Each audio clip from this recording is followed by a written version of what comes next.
साथियों, दो बातें एकदम साफ हो चुकी हैं। पहली बात तो ये कि ये सीज फायर बहुत ज़्यादा टाइम तक नहीं चलने वाला है। क्यों? क्योंकि अमेरिका ने मिडिल ईस्ट में एक बार फिर से घेराबंदी शुरू कर दी है। क्या पूरा मामला है अभी मैं बताऊंगा। दूसरी तरफ इजराइल ने यह साफ कर दिया है कि वो हिजबुल्लाह के खिलाफ लेबनान पर जो हमले हैं उनको जारी रखेगा, यानी कि इस सीज फायर में जो है वो लेबनान शामिल नहीं करेगा इजराइल, ऐसा कहा जा रहा। लेकिन दूसरी तरफ से ईरान ने भी साफ कर दिया है कि वो अपने लेबनीज भाइयों बहनों को अकेला नहीं छोड़ेगा, और ये बात ईरान के राष्ट्रपति मसूद पाजेक्शन ने कही है। दूसरी तरफ एक और जंग के बादल एक तरीके से घिरने लगे, और ये जंग के बादल सीरिया और टर्की की तरफ जा रहे हैं। ये बात मैं क्यों कह रहा हूं अभी आपको पता चलेगी। इस बीच हिजबुल्लाह ने भी कई जगहों पर हमले किए हैं, उससे भी जुड़ी मैं आपको खबरें दिखाऊंगा। और साथ में जिसका जिक्र मैं शुरुआत में कर रहा था कि अमेरिका एक बड़ा गेम कर रहा है, उसकी भी बात करूंगा। लेकिन सबसे पहले जरा इस ट्वीट को देखिए। ये स्टेट ऑफ हॉर्मुज से जुड़ा हुआ ट्वीट जो बता रहा है कि अमेरिका की तमाम सारी चालबाजियों को बहुत बारीकी से नजर रख रहा है ईरान, और ईरान ने इस बात को साफ कर दिया है कि जब तक सीज फायर है, सीज फायर 15 दिन का जो भी है, जितने दिन भी रहे, जितने दिन उल्लंघन ना हो सके उतने दिन सिर्फ 15 ऑयल टैंकर्स पर डे के हिसाब से निकाले जाएंगे स्टेट ऑफ हॉर्मुज से, इससे ज्यादा नहीं निकलेंगे। ये बात साफ कर दी है ईरान ने। ये जैक्सन हिंकल का ट्वीट, उन्होंने ये साफ साफ लिखा कि Iran will not allow more than 15 ship to pass through the state of Hormuz per day during the ceasefire. In other words, oil prices will not be dropping. ये कहा, मतलब आप इसको ऐसे समझिए कि तेल के दाम एक तरीके से गिरने वाले नहीं हैं, यानी कि अंतरराष्ट्रीय स्तर पर स्टेट ऑफ हॉर्मुज को अपने परमाणु हथियार की तरह इस्तेमाल करना ईरान जारी रखेगा, क्योंकि उसको यह बात पता है कि अमेरिका कांड करने जा रहा है।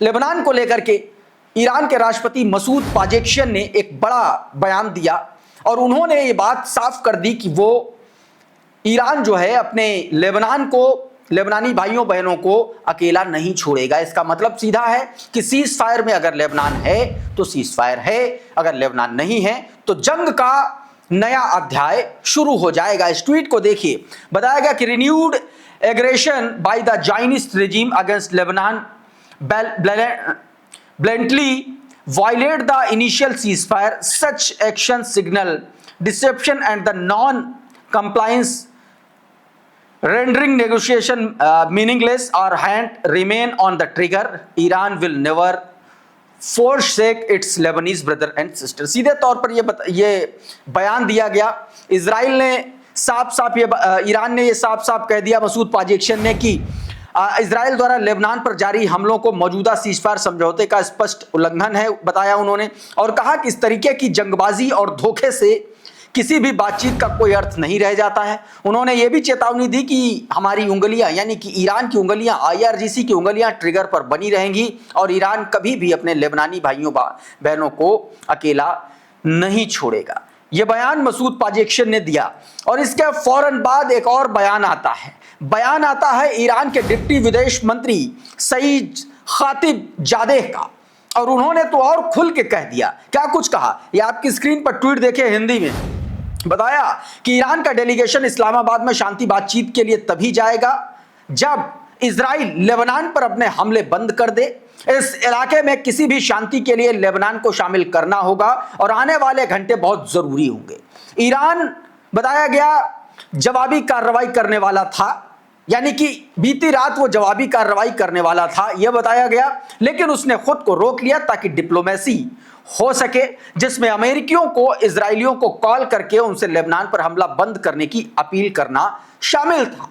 यानी कि लेबनान पर अमेरिका ने फोन किया, ऐसा ईरान को इत्तला दी गई, और उसके बाद वहां पर हमले रुके। लेकिन हिजबुल्लाह भड़का हुआ है और लगातार हमले कर रहा है। अभी वो ताजा हमलों की तस्वीरें दिखाऊंगा। इस बीच हमले बंद कर दिए, लेकिन इजराइल कोर्ट्स, जो उसका वॉर मिनिस्टर है, वो ये कह रहा कि ना लेबनान को तो नहीं छोड़ेंगे। ये जरा बयान देखिए क्या कुछ उसने कहा है। ये करंट रिपोर्ट का ये ट्वीट आपकी स्क्रीन पर, इसमें जो बात कही गई है वो मैं आपको एज इट इज बता दे रहा हूं। देखिए ये स्क्रीन पर आपकी ये ट्वीट देखिए। अब इसमें यह बताया गया कि सीधे सीधे देखिए क्या बताया गया कि Hezbollah is desperate for the cease fire. कहा गया हिजबुल्ला जो है बहुत ज्यादा डिस्परेट है सीज फायर के लिए, इसने कहा। And it's Iranian bakers also pressuring and threatening it out of fear that Israel will crush Hezbollah. सीधे तौर पर बताया गया कि ईरान भी धमका रहा है लेकिन वो हिजबुल्ला को नहीं छोड़ेगा। Israeli army is prepared and ready to respond forcefully if Iran fires at Israel. फिर से ईरान को इसने धमकाया कि अगर ईरान ने इजराइल निशाना बनाया तो उसको बड़ा मजबूती के साथ जवाब देगा। ये इजराइल कोर्ट्स के बयान में कहा गया है। इस बीच तमाम सारे वो मुल्क भी डरे हुए हैं कि कहीं जंग दोबारा ना शुरू हो जाए। तो इजराइल ने जो लेबनान पर हमला किया था उसको कंडेम किया यूएई ने, यूनाइटेड अरब अमीरात ने। ये उसका एक तरीके से जो उसने भर्त्सना की है उसका ये लेटर है, उसकी चिट्ठी है। अल जजीरा ने इसको पोस्ट किया है और उसने इसकी निंदा की है इस हमले को लेकर के। लेकिन सबसे बड़ा गेम जो है वो अभी बाकी है। कैसी तैयारी है अमेरिका की जंग को लेकर के। सीज फायर तो सिर्फ एक पर्दा है। मैं ये बात क्यों कह रहा हूं, अब जरा इसको देखिए, ये खबर देखिए, क्लैश रिपोर्ट की यह खबर। बताया गया कि US navy MQ-4C Triton surveillance drone suddenly turned toward Iran. Squad emergency code 7700 rapidly descended and disappeared from the public tracking over the state of Hormuz। बताया गया इसमें कि एक अमेरिकी ड्रोन जो ईरान के ऊपर स्टेट ऑफ हॉर्मुज के ऊपर मंडराता हुआ दिखा और अचानक से वो गायब हो गया। और उसके बाद खबर आई, ये करंट रिपोर्ट की खबर देखिए। US MQ-4C drone worth $200 million has reportedly crashed in Persian gulf. कथित तौर पर यह बताया गया कि पर्शियन गल्फ के ऊपर जो है MQ-4C ड्रोन जो है वो क्रैश हो गया। क्रैश हो गया मतलब सीज फायर में क्रैश होता है, मार नहीं गिराया जाता है। तो आप इनको समझ लीजिए कि अगर ईरान के क्षेत्र में ये आ रहा था ड्रोन अमेरिका का तो बहुत सीधी सी बात है, इसको डुबा दिया गया या इसको गिरा दिया गया। खबर एक और है, और ये सब कुछ क्यों हो रहा? डोनाल्ड ट्रंप की चालबाजियों को ऐसे समझिए। इस ट्वीट को देखिए, वॉर सर्विलांस का ये ट्वीट है। राइटर्स के हवाले से इसमें बताया गया, the united state has now deployed more than 50,000 troops across the Middle East. पूरे मिडिल ईस्ट में अमेरिका ने 50,000 ट्रूप्स तैनात किए हैं, बावजूद उसके जब ईरान ये कह रहा है कि मिडिल ईस्ट अपना सारा तामझाम समेटो तभी सीज फायर होगा, तभी वो टेबल पर भी आया है। और यह शर्त उसकी बातों में, उसके पॉइंट्स में शामिल है। लेकिन अमेरिका 50,000 सैनिकों को वहां पर मौजूद कर रहा, हजारों मरीन्स वहां पर पहुंचाए गए हैं।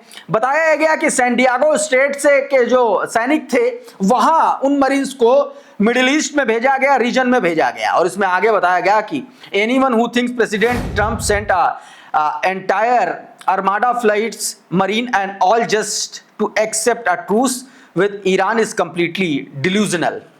बताया गया और आप लोगों को ये लगता है कि इस पूरे तामझाम को मिडिल ईस्ट में जो लाया गया है ये उस समझौते के लिए लाया गया है, ऐसा बिल्कुल नहीं है। ये बात सीधे सीधे इसमें कह दी गई है। इस बीच लेबनान में हिजबुल्ला और IDF के बीच जबरदस्त लड़ाई चल रही है। ये उसका एक वीडियो निकल के सामने आया, देखिए जरा। ये वीडियो बिंत जेबिली का है। ये इलाका सदन लेबनान का इलाका बताया गया कि यहाँ जबरदस्त तरीके से आमने सामने की मुठभेड़ चल रही है। ये वीडियो जारी किया क्रेडल ने और इसको लेकर के अमरीश मिश्रा ने पूरी जानकारी दी। आपकी स्क्रीन पर ट्वीट बताया गया कि लेबनान के बिंत जबील शहर में हिजबुल्ला लड़ाकों और इजरायली सेना के बीच जबरदस्त लड़ाई चल रही है। हिजबुल्ला के लड़ाके इजरायली मशीनीकृत सेना के खिलाफ जो बिंत जबील के बाजार इलाके की ओर बढ़ने की कोशिश कर रहे हैं, हल्के हथियारों और अर्ध भारी हथियारों और रॉकेट का इस्तेमाल करते हुए आमने सामने की भीषण लड़ाई में लगे हुए हैं। ये झड़पें अभी भी जारी हैं। हिजबुल्ला मूसा अब्बास कॉम्प्लेक्स, तहरी ट्रायंगल और अल महानिया इलाके के आसपास इजरायली गाड़ियों और सैनिकों पर रॉकेट और तोप खाने से हमले कर रहा है। ये बात इसमें कही गई है। उधर हिजबुल्ला ने इजराइल के कुछ और ठिकाने और उनके आर्मी व्हीकल्स को उड़ा दिया है और उसका वीडियो जारी किया है। ये वीडियो देखिए आपकी स्क्रीन पर। उसने अपने FPV ड्रोन के जरिए हमला किया, देखिए।